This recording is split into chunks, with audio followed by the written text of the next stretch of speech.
So, let's look at scripture. If you've got your Bibles, let's turn to John 13, verse 1. I'm going to go from verse 2.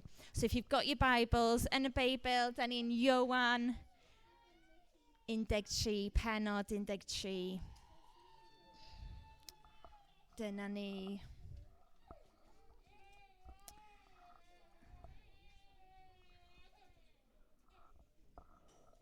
Okay. So, here we go.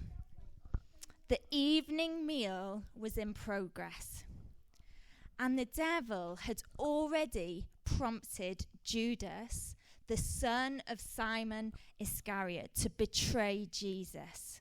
So Jesus already knows that one of his friends, one of his disciples, one of his followers is going to betray him. He's going to sell him to the Pharisees and get him killed. So Jesus knows that already. And Jesus knew as well that the Father had put all things under his power. He knew that. He knew his authority. He knew his strength. He knew his power. He knew that he had come from God and was returning to God. So ddyn nhw bwyta swper, ac oedd Iesu'n gwybod fod y tad wedi rhoi popeth yn ei ddwylo e. Pob dim yn ei ddwylo e. Roedd e wedi dod wrth Dduw ac roedd yn mynd yn ôl at Dduw. So Jesus, in his spirit, knows exactly who he is. He knows at this point who's going to betray him. Simon Iscariot is going to betray him. He knows that Peter is also going to betray him. He knows he's about to enter Jerusalem on a donkey. He knows that everyone's going to be coming out, waving their palm leaves, shouting, Hosanna, Hosanna. He knows that everyone thinks he is the Messiah. So many of the people think he's the Messiah. He's getting more and more famous. He's just risen Lazarus from the dead. So he's really popular right now. He's really famous. Lots of people are following him. He knows he's got all of Father God's power at his disposal. So we know at this point who Jesus is. Like Philippians 2 tells us that Jesus, who being in very nature God, did not consider equality with God something to be used to his own advantage.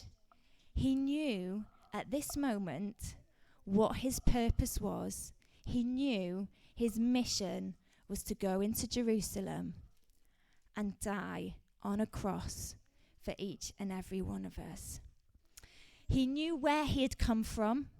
He knew who he belonged to. He knew he'd come and been sent from Father God.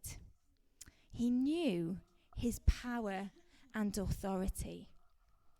He knew exactly who he was. He knew that he had all of heaven's power at his disposal. I want us to think about power, pŵer, and authority, awdurdod, for a second. Because the Bible tells us here that God had put all things under Jesus' power. So at this point, the Bible tells us Jesus is like fully God, fully human. So I want us just to think a minute about power and authority. I just need a volunteer for a second. Tell you what, Carissa, would you mind just coming up a sec? Is that all right? Okay. So Carissa has lots of different relationships, don't you? You've got a sister, you've got a mum and dad, you've got friends. Okay, right, let's choose one of those relationships. Who do you want to go for first? Mum, dad, a parent, or a sister? Sister, okay, Precious, come on up. Who's the oldest between you? Me. Okay, does that give you certain powers and authority, do you think, being the oldest? No. Okay, who do we think then in the relationship between big sister and little sister. Who has the power? Big sister. Oh, Carissa doesn't think so. Are you the boss in your house, precious? No. Do you think Carissa has the power? You do. I'm looking at mum and dad. Well, okay, we'll kind of put this in the middle. Okay, so in that relationship, I reckon probably power authority goes to big sister, doesn't she? Are you taller? Physically stronger? You know a few more things until Precious catches you up. Okay, so power in that relationship belongs to Carissa. Okay, choose a parent to come up. Precious, you can sit down. That was excellent. Thank you very much. Mum or dad? Mum, up you come. Thank you very much, Uche. Right, in this relationship then, we've got mother-daughter. Who has the power? Who has the authority? Okay. So in this relationship, so see how power shifts? It's not always the same. Different relationships, power, authority can shift. Okay, thank you very much, Uche. Right, let's look at some other relationships. Who are your flam leaders? Are any of your flam leaders in the room? Ellen, coming up. Okay, who has the power and authority in that relationship? Ellen, okay, because she's your leader in flam. Okay, so Ellen has the power and authority there. Okay, Ellen, thank you very much. Right, other relationships we've got. Well, let's get one of the little ones. When you help sometimes with Spark, who's in Spark's crash? Anyone from Spark's crash in the room? Clara or Joseph, yeah? Or Clara in Ignite, when you've helped in Ignite. Okay, Clara, you come up for us. Okay, so when you've helped in Ignite as a flam helper, who has the power? You do. Okay. Because as a flam helper, when you're helping Clara and the others in Ignite, you have the power. Okay, give Carissa and Clara a massive round of applause. Thank you very much. You can sit down. Amazing. So notice power shifts, doesn't it? Different relationships, different dynamics, power and authority can shift. And we know that Jesus, the Father's given Jesus all power. The Welsh says everything has been put in his hands. The NIV says the Father has put all things under his power. So that's quite an amazing thing, isn't it? Can you imagine if God's put everything under your power? Gosh, that's a scary thought, isn't it? It's and so if you think they've arrived at this Passover meal, they've organised it, they're in Jerusalem, visiting Jerusalem, they're all about to sit and eat this meal, and they realise there's no servant here. There's no servant. So who's going to wash our feet? Oh, Liam is, yeah. And they're probably all sitting there a bit awkward, like, well, I don't want to do it. Well, I'm not the servant. I'm the disciple that Jesus loves. It's not my job to wash people's feet. Well, I don't know how to do it. I'm really important. I've been chosen as one of Jesus' disciples. I'm not going to wash Peter's feet. I'm not going to wash Judas Iscariot's feet. He seems a bit dodgy recently. Who is going to do it? There is an awkwardness in the room as they suddenly realise who's going to do it. And so in verse 3, we've just been told all of the power, Father's power, he's put under Jesus. And then we read in verse 4, it goes on like this. Can we have the next slide on, guys, with verse 4? So, I love that. So, Father's given all this power to Jesus. He knows he's come from the Father. He knows he's returning to the Father. Jesus knows he's got all the power and authority. So, he got up from the meal, took off his outer clothing, and wrapped a towel round his waist. And after that, he poured water into a basin and began to wash his disciples' feet, drying them with the towel that was wrapped around him. I think that's fascinating. That Jesus, that John, the writer of the gospel, tells us exactly who Jesus is, all the power and authority that he has. And then he says, and this is what he does with it. So, he gets up, kneels down, and takes the role of a servant. And I want you to think about a servant a second. Servants don't have a voice. They rarely get to do something that they like. And they don't get any credit for their hard work, do they? Servants don't. It's just expected of them. So Jesus steps into that position and washes the disciples' feet. He has all this power. And what he wants to show his disciples right now is what to do with great power. I want us to watch a little video clip from a film called Spiderman. Anyone heard of Spiderman? Few of you. Okay, let's have a look at this clip then. There's some real wisdom about to come from Aunt May. Okay, thanks, guys. I think there is a lot of power and depth in those words from Aunt May. I think it's Uncle Thingy who says it in the original.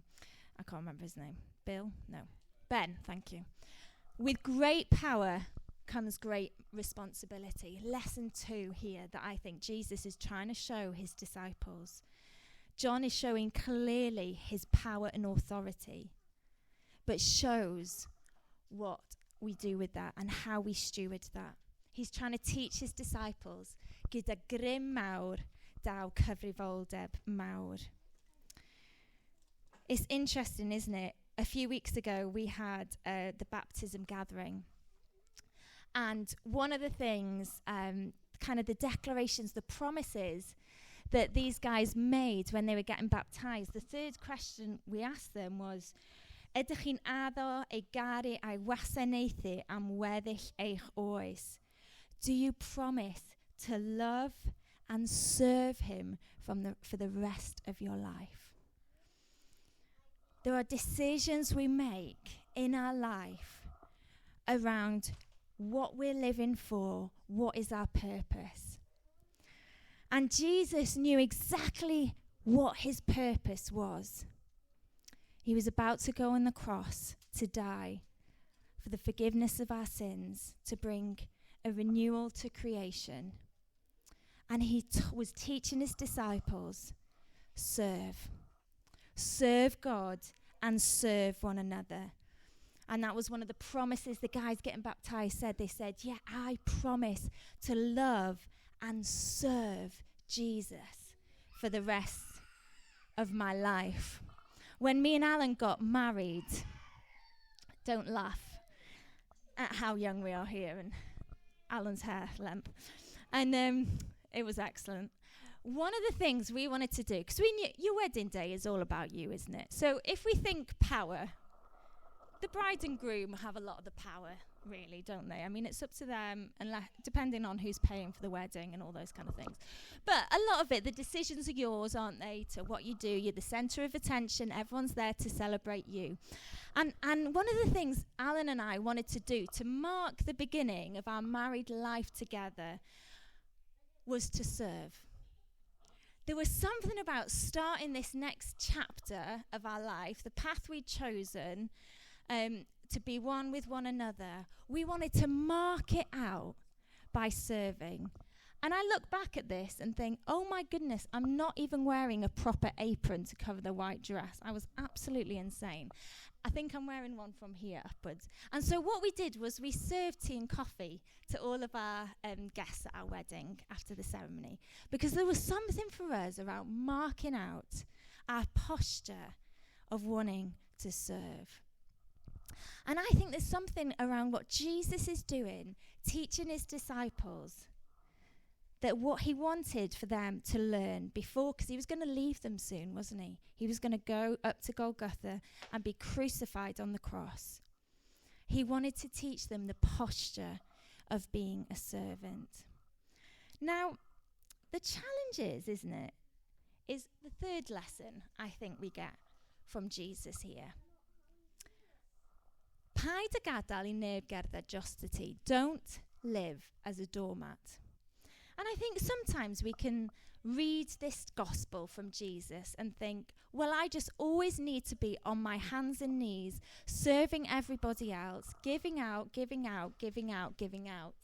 If we go to the next slide, please, Miles. And the next one after that. And the next one after that. Lovely. There's a tension, isn't there? Anyone watch Cinderella? She was a bit of a doormat, wasn't she? Poor thing. She was treated terribly by her ugly stepsisters. Anyone seen Walter Mitty? Secret Life of Walter Mitty? Great film if you've not seen it. Again, he just allows everybody to take advantage of him, doesn't he? And he serves so well in his job, but people take advantage and he doesn't speak up. It's as if he doesn't quite know his purpose and some of the power and authority that's been given to him. Any Devil Wears Prada fans? Just a few of us. Yeah, it's quite good, isn't it? And the bit where Miranda, she chucks her coat on her assistants. She walks all over them like a doormat, no respect. And they just take it. They do all these crazy things. They get walked all over. So I don't think that's what Jesus is teaching us in this story. As he gets on his knees, he's not saying just be a doormat, always serve everyone else and just let people walk all over you. But he's also saying, don't be the other end of the scale. Don't be Galinda from Wicked, who uses her popularity to her own advantage, to make gains, to get more status, to get better grades. She uses her influence and power to get ahead. She's selfish with the power she has. Devil Wears Prada, Miranda, she has a vision. She's passionate. She knows she wants to make a difference. And yet somewhere along the way, it becomes all about her and protecting her status, her reputation. So we have to be careful that we don't fall into this end, the diva end. Anyone watch Gladiators? Yeah? Ethan, who's this up here? Do you know? Do you remember what he's called?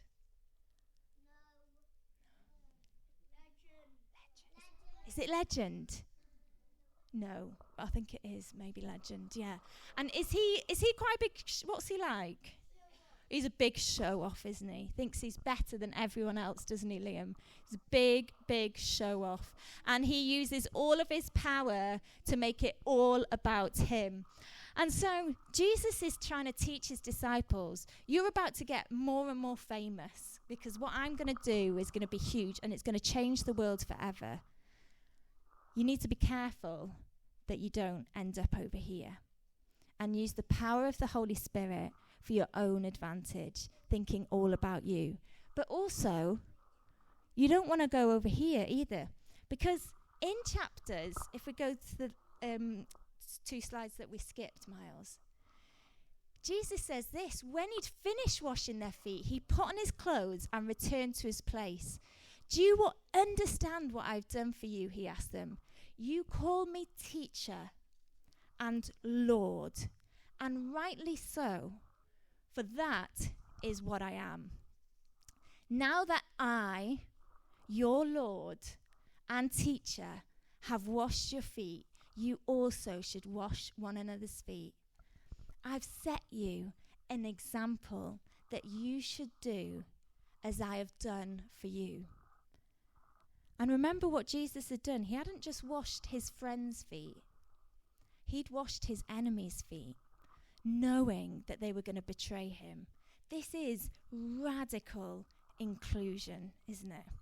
This is radical inclusion, serving and washing your enemies' feet.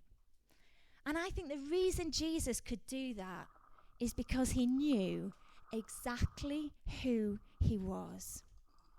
He knew his identity as the Father's Son. He knew, this is the only time in Scripture where we actually see Jesus say, I, your Lord, I am Lord. It's the only bit we see him actually explicitly declare that to his disciples. And he knows exactly who he is. And because he knows exactly who he is and what his purpose is, he's secure enough to be able to get on his knees and take on the role of the servant, to wash his disciples' feet, to wash his enemies' feet as well.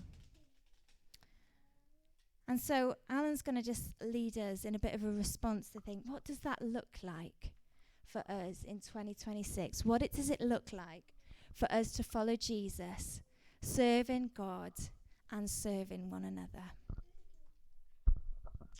Amazing. Thanks, Rach. So, what we're going to do is we're going to worship. But before we do that, I'm going to get a few helpers, actually, to help me hand these out. So hold on a minute, guys. Hold on. Let me explain what they are first, and then you can go and help. So we've got a sheet here with love in action. So serving each other. And your challenge in response is to not just kind of sit here and go, oh, yeah, that's lovely, isn't it? Isn't Jesus good? But actually, your challenge for this week is to see this love in action throughout the week. So this is a sheet of acts of random kindness to take away with you. So take one for each family. There might be a few more. So it's in English and Cymraeg. So take whichever one you would like. And there's some challenges on here to go out into this week that are based on giving or honouring, serving, hospitality, creating, helping, or you can write your own too. So do this as a family, do this as a group to be able to serve and love in action this week. And let's see if we can push ourselves this week to try and find those opportunities to love and to serve those around us. Yeah? So I'm going to get my helpers to come and hand these out. We're going to worship in response to. So if you want to stand to your feet, if you're able, and we're going to worship again.